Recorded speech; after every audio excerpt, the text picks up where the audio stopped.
Hey there, Mark from Builder here. So in this lesson, I'll walk you through how to add image uploaders to your project and how to use them to allow someone to upload an image and store, or any document really, and store that document against a specific record in a collection. So the first thing we're going to do is make it so that when a record is getting created, you'll actually use an uploaded image or document to include in the new record that's being created. So to start that, I've got a project that I already built part of it out.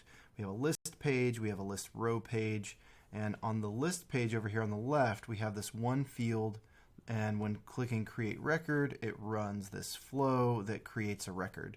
So what we want to do now is add another field to get added into this new record creation.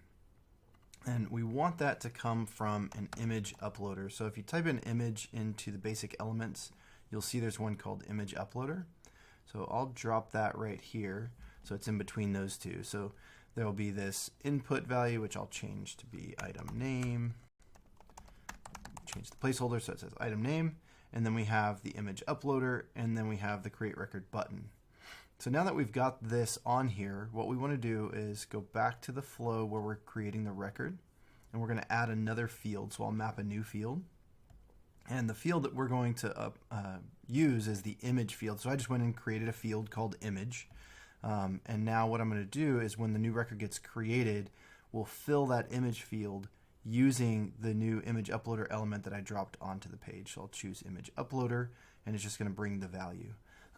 So now whenever that record gets created, it's going to pull the item name from here and the proper image from here and store it in the table or in the data collection in the record.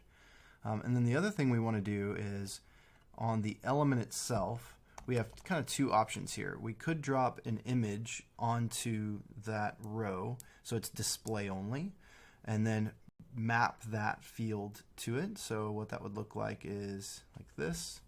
And I'll move, and actually I think I'm going to delete that. I think I actually have, I do. There was one on here before, so I'll just undelete that. So what I could do is come here, go to data, and go from field, from the items, from the image. So now what's going to happen is when the user creates the record, it will then display the image inside of this image element. Now, if we want to allow them to upload a new image and replace that right there inside of the row, what we would do is the same thing, except for we're going to use the image uploader. So I would put that here, and then I'd probably delete the image. We'll go into the data and map it just like we did before. Image. And then there's one other step. We need to go into the events of the image uploader and change it to where on change it's going to autosave. So the autosave action, or the autosave flow, will automatically save whatever change happens to this based on the data setup that you have for that element. So now when the user clicks on this, it'll allow them to upload that. I'll do a couple more things. Let's add some margin here.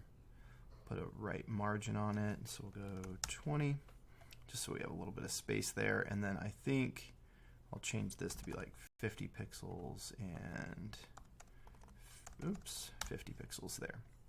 Okay, so that way it just looks a little bit better. All right, now let's preview this. And in this project, I already had some records, so I can click on that. It's going to ask me to go pull from my images on my project, and I can just pull in whatever images I'd like there. And over here, we'll say, you know, row 4, and we'll upload an image for this one as well. And I'll just pick something here and create the record. And that creates our row 4. Misspelled it, row 4, row 4. But that's it. That's all you've got to do. And everything's being stored in the database automatically, and it's being referenced based on the data setup.